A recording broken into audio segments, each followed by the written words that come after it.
देगा ना इसको क्या बोल रहे हैं? क्या करने नहीं आया था? वो उसको देखो वो क्या कर रहे हैं? देखो वो क्या कर रहे हैं? जबरदस्ती मार रहे हैं उसको। सोबे मारे ऐसे यार।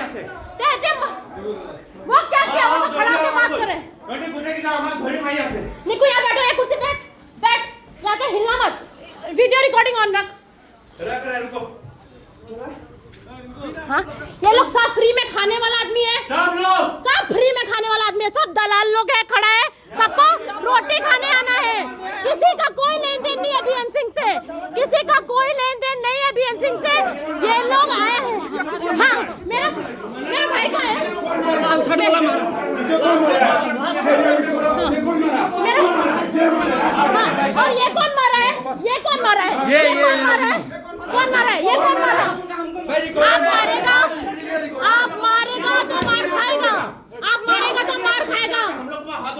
क्यों उठाया है? अब कैमरा उठाएगा, मेरे पास है ना एक्सेस, है ना मेरे पास। भाई ये लोग भाई जबरदस्ती हो रहा है। ये मुस्कान गंवार कैमरा ऑफ करके बैठ रही है, सोच रही है कि बोल रही है तुझे। हट तो हट। मारा नहीं। हाँ ये मारा, ये मारा है बोला ना, तुम मारेगा। हम क्या बोला? वो मारा है, ये हमको जान से मारने की कोशिश किया।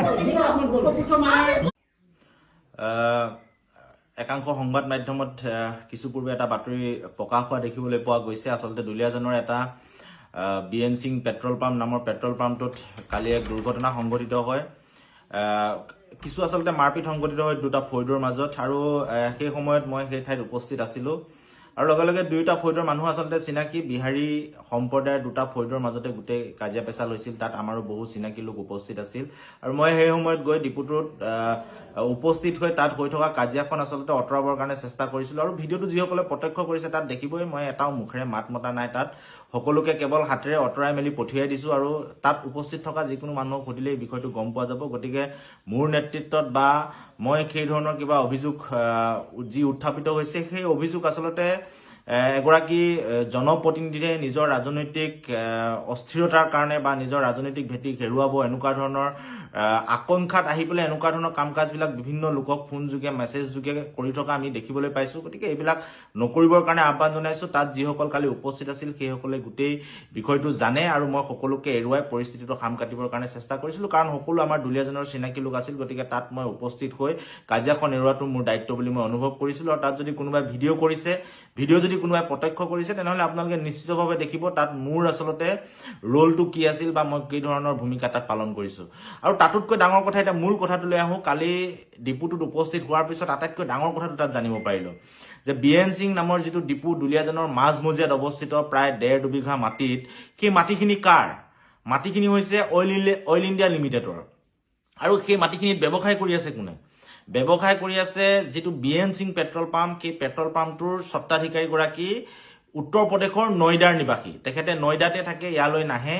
নয়দাত থাকিয়ে তেখেতে ইয়াৰ পৰা লাখে লাখে টকা ঘটি আছে। ইয়াত কাৰোবাক ডিপুটো চলাবলৈ দিয়ে, তেখেতসকলে চলায়, আৰু যিটো লাভ হয় মুনাফাটো তেখেতসকলে পঠাই দিয়ে।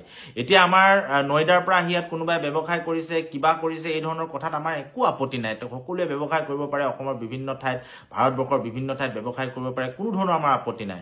কিন্তু এতিয়া মূল কথা হৈছে যে নয়দাৰ পৰা উত্তৰ প্ৰদেশত থাকি যদি দুলীয়াজানৰ মাজমজিয়াত য'ত তেল আন্দোলনৰ শ্বহীদ হৈছিল তাৰ কাষতে 2 বিঘা মাটি লৈ যদি ৰাজ সিঙে নয়দাত থাকি পেলাই ইয়াত ব্যৱসায় কৰিব পাৰে, তেনেহ'লে অইল ইণ্ডিয়া লিমিটেডৰ মাজমজিয়াত এনেকুৱা বহু খালী মাটি আছে, যিবিলাক খালী মাটি অইল ইণ্ডিয়া লিমিটেডে আমাৰ নিবনুৱা যুৱক যুৱতীসকলক প্ৰদান কৰিব লাগে, ব্যৱসায় কৰিবৰ কাৰণে প্ৰদান কৰিব লাগে। আৰু যি ধৰণে ৰাজ সিঙক যি চুক্তিৰ আধাৰত লিজত প্ৰদান কৰিছে, একেই চুক্তি একে আধাৰতে আমাৰ অসমীয়া যুৱকসকলকো প্ৰদান কৰিব লাগে।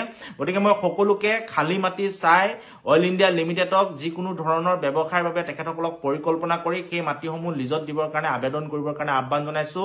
এইসকলক সকলোকে চকু ৰাখিবৰ কাৰণে আহ্বান জনাইছোঁ। আৰু আমিও এই বিষয়টোত আচলতে আমাৰ প্ৰাপ্যবিলাক, অধিকাৰবিলাক আমি আজৰি আনিব লাগে। কাৰণ অসমত থাকি, অসমত থকা, অসমত বসবাস কৰা যিকোনো লোকে ইয়াত মাজমজিয়াত আহি ব্যৱসায় কৰক, মাটি অইলৰ পৰা লিজত লওক, আমাৰ ক'বলগীয়া নাই। নয়ডাৰ পৰা আহি তেখেতে ইয়াত যদি মাটি লিজত ল'ব পাৰে আমাৰ তাত কোনো আপত্তি নাই কিন্তু আমাৰ দুলিয়াজান অসমৰ যিকোনো যুৱকে দুলিয়াজানৰ নিচিনা এটা ঔদ্যোগিক অঞ্চলত ব্যৱসায় কৰিবৰ কাৰণে বিভিন্ন ধৰণৰ পৰিকল্পনা হাতত থাকে কিন্তু টাউনৰ মাজত এডোখৰ মাটিৰ অভাৱত সেই কামকাজবিলাক কৰিব নোৱাৰে অইল ইণ্ডিয়া লিমিটেডৰ বহু পৰিত্যক্ত মাটি আছে গতিকে সেই মাটিসমূহ ৰাজ সিঙক দিয়াৰ দৰে আমাৰ যুৱক যুৱতীসকলকো লিজত দিয়াৰ ব্যৱস্থা কৰিব লাগে আৰু প্ৰত্যেকে ব্যৱসায় কৰি নিজে স্বাৱলম্বী হ'বৰ কাৰণে চেষ্টা কৰিব গতিকে এই আহ্বানটোৱে মই সকলোলৈকে জনাইছো আৰু এইখিনি আচলতে মোৰ ক'বলগীয়া কথা